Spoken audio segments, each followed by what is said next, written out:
by definition, a slave is a person that is disarmed. For too long, African Americans have been on the wrong side of the gun. From the racial motivation of slavery to the white supremacy movement to today's escalating black-on-black crime. The politically correct view that a disarmed black community is a safe community is only safe for those who seek control. The black community went from being disarmed, being mistreated, being enslaved because of a lack of access to guns, ultimately went through a period of saying, aha, we have the right to bear arms, we're going to make sure it's respected, to a period where now the gun is the main tool of maintenance of the narco economy, which is the only economy in the African American community. 400 years of injustice. 400 years of being on the wrong side of the gun. It's time for change.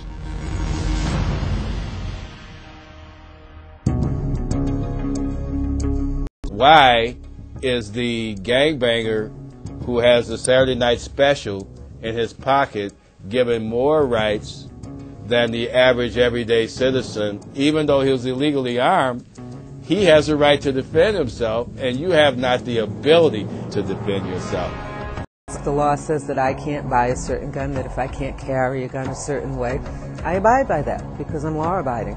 But the criminals are the ones that carry, buy any type of guns that they want, and are empowered. The basic right of every American is the right to self-defense.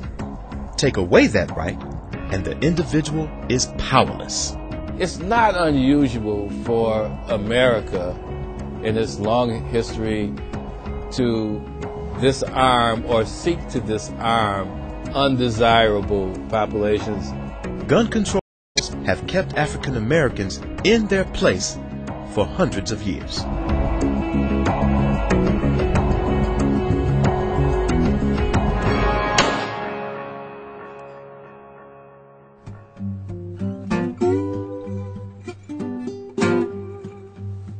From the earliest days of slavery up until the mid-1800s, blatantly written gun control laws prohibited slaves and freed slaves from owning firearms. Be it further enacted that if any Negro shall presume to carry arms whatsoever, he shall be whipped with 21 lashes.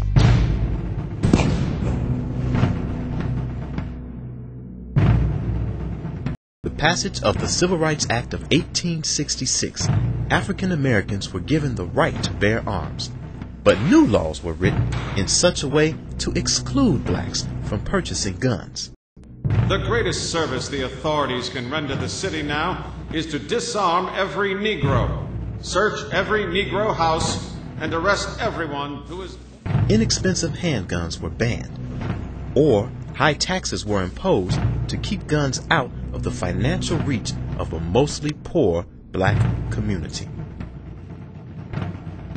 There's been various statutes throughout every state that had sizable African American populations after slavery to restrict, through black codes, the ability for blacks to be armed.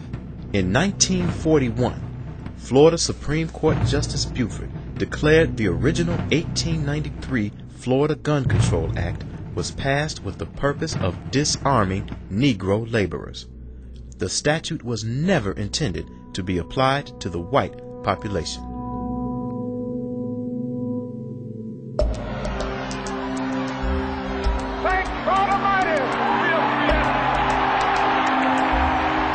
In the 1960s, when armed blacks took to the streets in the race riots in Los Angeles, Newark, and Chicago, the laws were once again rewritten. In a futile attempt to curb the violence, Congress passed the 1968 Gun Control Act. Public outcry for the restrictions of guns after the assassinations of Dr. Martin Luther King and Robert Kennedy hid the true purpose of the legislation. It was Robert Sherrill writing on the 1968 legislation who stated that it was really an attempt to restrict arms for black people. Championed by Senator Thomas Dodd and signed into law by President Johnson, the 68 Gun Control Act used shrewdly crafted language to give the authorities control to dictate who could and who could not own a firearm and what types of firearms Americans can own. Thomas Dodd from Connecticut, a Connecticut Yankee, goes to the Library of Congress and gets the actual gun act that the Nazis had passed in 1938, and he has it translated into English.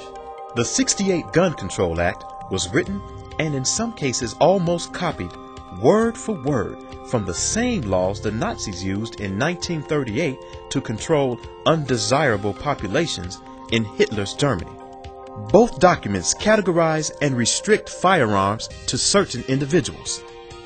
Both documents are based on racial fear. And so they take this document and they use it to draft legislation to start requiring more licensing and more constriction of the right to keep and bear arms. When I found out what the restrictions were, I was very surprised. Each town, each police chief has the discretion of whether to give a license or not. There is just not one set rule. It seems that a lot of black people, and especially young black men, are held to a higher standard. Maybe you have a drunk driving record, and that would be enough to disqualify you, where legally it's not. It's not a felony conviction. Whereas maybe somebody from the suburbs that's white and maybe from a more influential family would have the same exact record as you do, but would not be denied. It's kind of subtle discrimination. It seems unthinkable today that legislation is still being written to keep minorities in their place, but it is. Purchasing a firearm requires the applicant to fill out a federal form to verify their race. Restrictive gun laws, gun bans, warrantless searches of public housing, and the confiscation of firearms in major cities continue to deprive minorities of their right to protect and defend themselves. Violence is increasing. The number of gun-related deaths is increasing yearly. So it should be rather obvious that the gun laws are not working because things are not getting better. They're making more and more laws and it's getting worse. Gun control has not worked. The federal government's own Centers for Disease Control can't show conclusive evidence that reducing guns reduces violence. Yet, these facts are dismissed. Historically, more guns in the hands of decent, law-abiding citizens has had the opposite effect. In 1964, the desegregation of Jonesboro, Louisiana High School was threatened by local authorities with fire hoses. 4 armed black men arrived with loaded shotguns. Without firing a shot, the mob dispersed and the authorities retreated. The students entered the school without incident.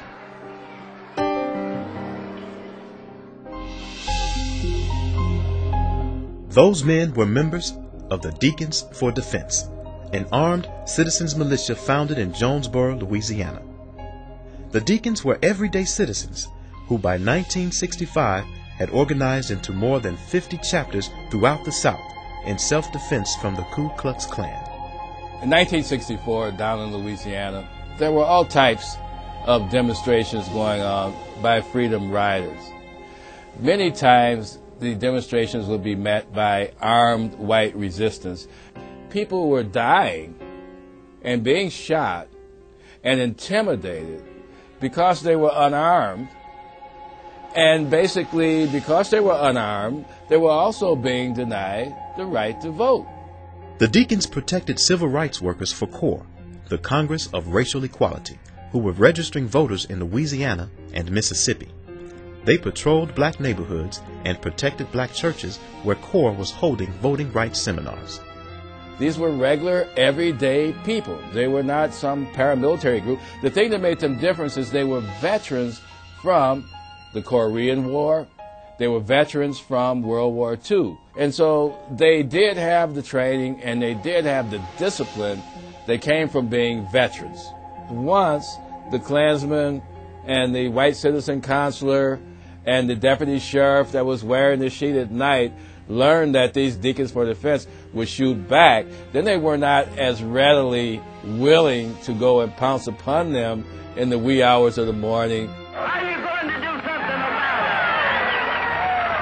it? Because now they knew that, well, the right to bear arms is providing constitutional rights for these blacks, irrespective of the fact that we want to take away their civil rights. They're fighting on solid ground.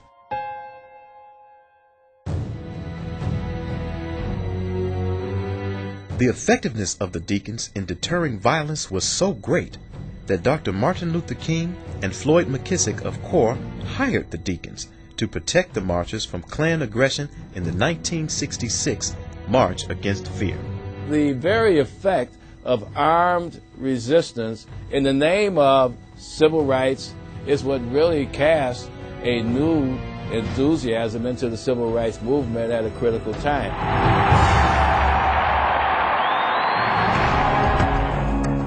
When the right to bear arms is put in the proper perspective historically, then people will see that the African American community having guns to protect themselves, not from crooked cops and police brutality, but from the culture of drugs and gangs because of a war going on due to the narco economy.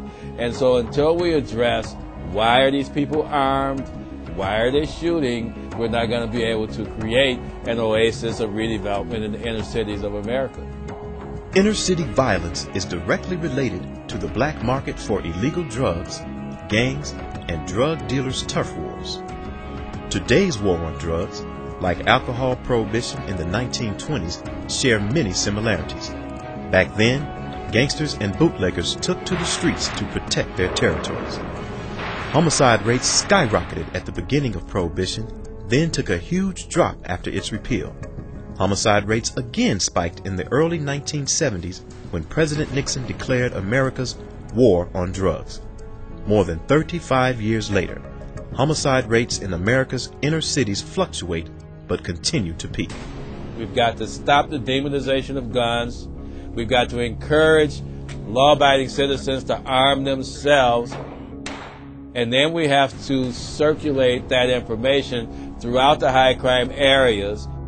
Government published facts speak volumes on the effectiveness of armed citizens. According to the U.S. Bureau of Justice Statistics, 57% of polled felons agree criminals are more worried about meeting an armed victim than they are about running into the police.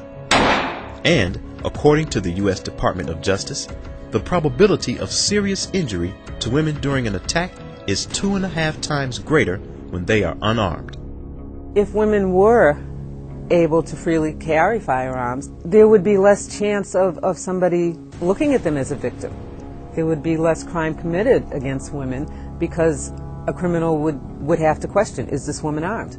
And, according to the Bureau of Justice Statistics, 550 rapes and 1,100 murders are prevented every day just by showing a gun. We've got to tell the other side of the story about the hundreds of thousands of times in America where guns are used to stop violence and to stop a crime from being committed. The police aren't there to protect us. They are there to enforce laws and to arrest criminals once they are criminals, once they have committed a crime.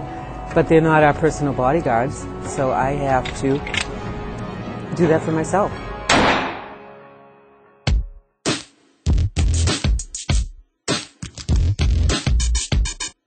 No matter how many gun control laws they put into effect, no matter how much they try to restrict it, even if they make it illegal for anybody to own guns, there's going to be a black market. The community does not get safer when the criminals are told there's no guns available on the part of law-abiding citizens. People are going to have access to firearms, and the ones that are going to have them are going to be the criminals. That's like an open season for crime. It's just like drugs are illegal, and it's a booming business.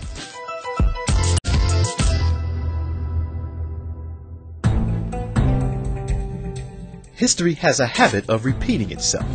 Now, as it was back then, politicians and community leaders wrongly claim less guns means less violence. Now, as it was back then, politicians and community leaders wrongly misguide the public in believing that the police and not the community can best provide protection, even though the Supreme Court has publicly stated that state and local governments do not have an obligation to protect citizens from criminal harm. Guns are a convenient target that disingenuous civil rights leaders and politicians hide behind because they don't want to address the real problem, which is why are all the black youth dropping out of high school and getting guns. Gun control advocate Sarah Brady, wife of James Brady, whose name is on the 1993 Brady Bill Violence Protection Act, purchased her own son a high-powered rifle. I think they're misguided, and I think it's a hot issue. We can always get a bunch of politicians. Well, here's the mayor, here's the alderman, here's the state rep, here's the president of the Senate. They'll always come out to a press conference where they can put on a shirt and a tie and insinuate that they're there to protect the children. It resonates with voters. It's something that's unquestionable in terms of its merit. And it's something that's patently wrong in terms of the gun control issue, because gun control does not protect the children.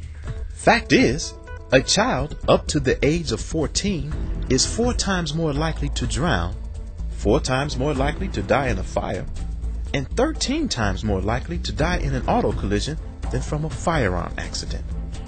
And that's a message that has to be driven home.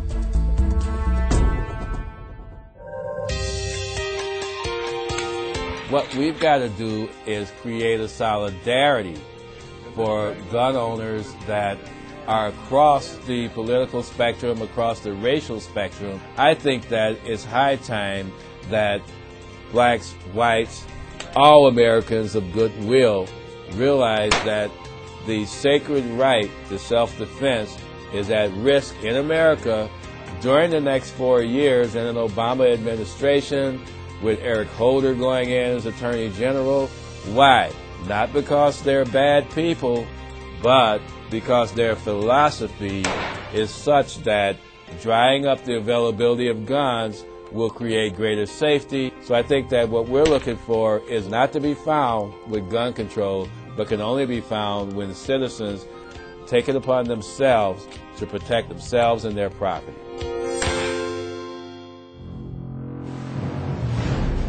For too long, community leaders, ministers, and politicians have failed to reject the gun control lies. For too long, African Americans have lost control of our neighborhoods. For too long, African Americans have been denied the right to keep and bear arms. For too long, African Americans have been victims of criminals, drug dealers, and dangerous gun control policy. For too long, African Americans have been on the wrong side of the gun. We have to remain vigilant. We have to challenge the Congress when they try to bring about these new gun control laws, and we have to educate the African American community and other communities in America the racist roots of what gun control is really all about.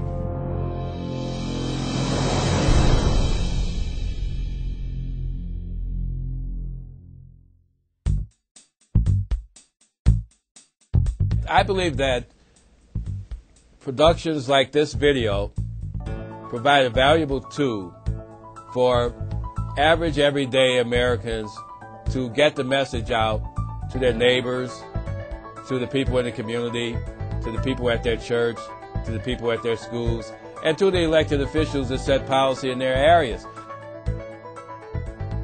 I think it's essential that this video is downloaded, copied, emailed, and in every children-oriented social service group that has a strong lobby in the U.S. Congress, I think that we should inundate all of these entities with copies of this video and let them respond to the merit of it based on the facts. And I think that then we can create a forum nationwide where we can keep the pressure on the public policy setters to ensure that the Second Amendment remains an institution for the United States.